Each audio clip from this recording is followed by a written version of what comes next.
lot of things, a lot of guardrails, a lot of regulations, like how you mentioned, and that may not be correctly done by the AI agent. So what are your thoughts on that? Do you think that, okay, this something like this can really come up in next 5 years or so? No, I do think so, because so I actually have a lot of thoughts on this with real examples. So think about driving, right? Yeah. Um, it's a very sophisticated task with very consequential decisions every second.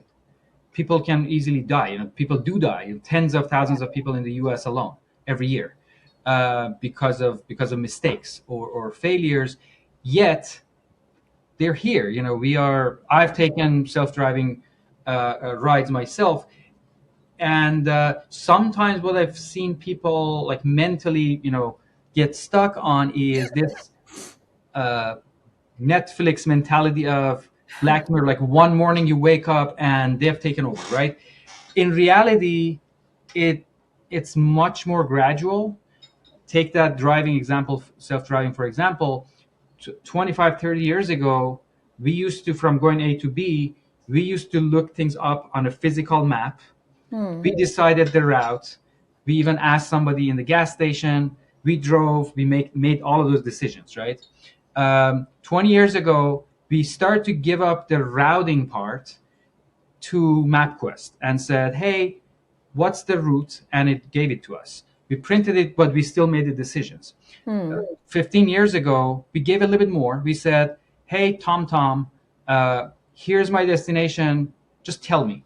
And it said turn right. We turned right. So we gave up that decision. Now with Waymo, we gave up the whole steering wheel to the machine, to the computer.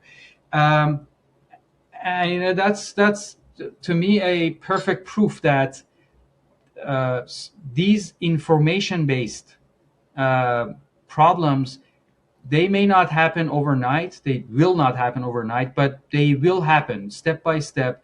And the fact that now take Anthropic, for example, how fast they are releasing products, it's because it's a virtuous cycle. They've solved this recursive problem. They use their own product, the last version, to produce the next version of the product even faster with a bigger jump. So it's, the speed to the second derivative is also positive.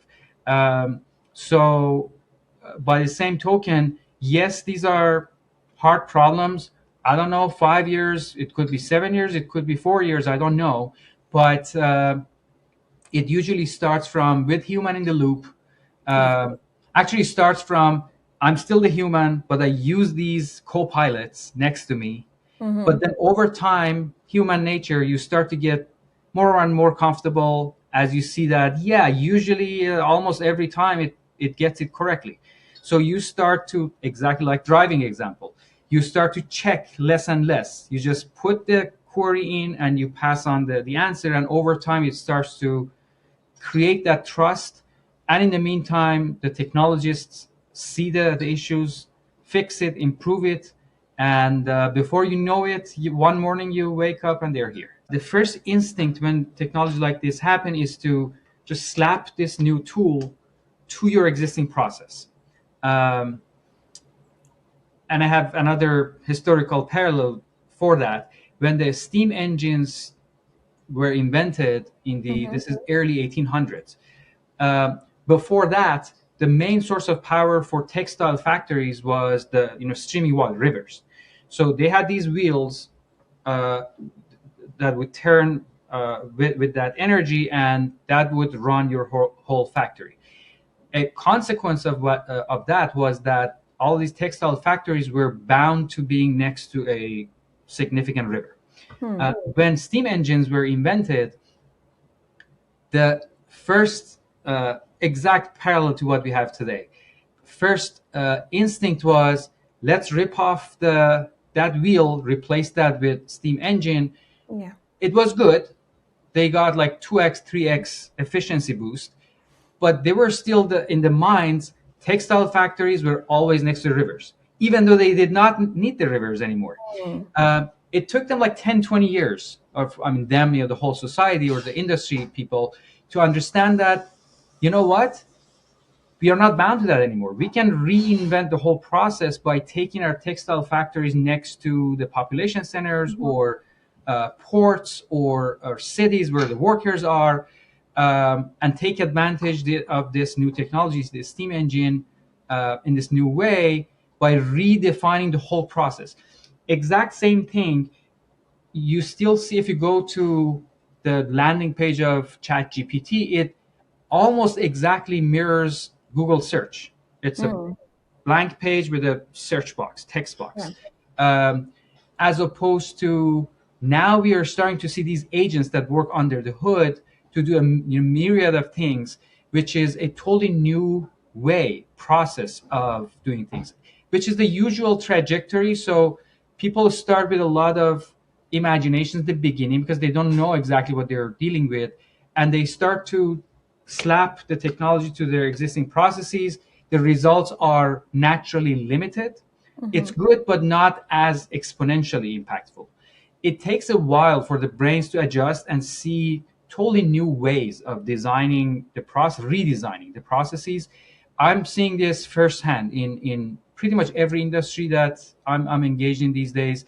Um, it takes time, but when you get it right, the redesigning of the process with Gen AI in particular, uh, that's when you start to see massive, like 10x, 20x improvement or time Mhm. saving, top line, bottom line, or risk aversion. But it takes time. In that sense, through that lens, I'm not seeing, many surprises. It's basically going through its life cycle as expected. Any AI model needs to be productized. What are the challenges you see? That's exactly actually one of the areas I wanted to touch on. Mm. So, I mean, it could be demo or it could be um, a little bit more than demo. Demos are usually actually not the main culprit. If you call it a demo, people probably have their heart in the right place. The danger I've seen is where um, people with good intentions, Yeah. um, what they actually need based on the description, if you pause enough and think about it, is actual a real product that has Mm. a life cycle, sticks around, is sturdy in a B2B sense in particular. Uh, it's it is fault tolerant to some extent, meaning if your upstream data source is delayed in its Mm. latest refresh, for example, you don't expect your product to break or go down in an ungraceful manner. So all of these bits and pieces that does make a product with a roadmap and version 2, version 3, um, when you listen to some of the requirements, Mhm. you hear a product, but in reality, partially because of this excitement toward getting something done and getting something quickly off the ground, um, people say, well, let's do a proof of concept, Yeah. or let's do a pilot. There are some of these like euphemisms of, um, I'm not saying all of them. Some of them are true. There's thought behind it, and there's a place for a POC or pilot. So that's my disclaimer. But with that said, in many cases, these terminologies or concepts are thrown in as euphemisms Mhm. to that's the product is something what I need, but I don't have the patience or the resources to actually design a product and build a product. So they go around these, they call it a POC, but it starts to claim its own life and it gets clunky after 3 months. It's hard to upgrade or update and it breaks, and you're at the same time your processes start to depend on it. Mm.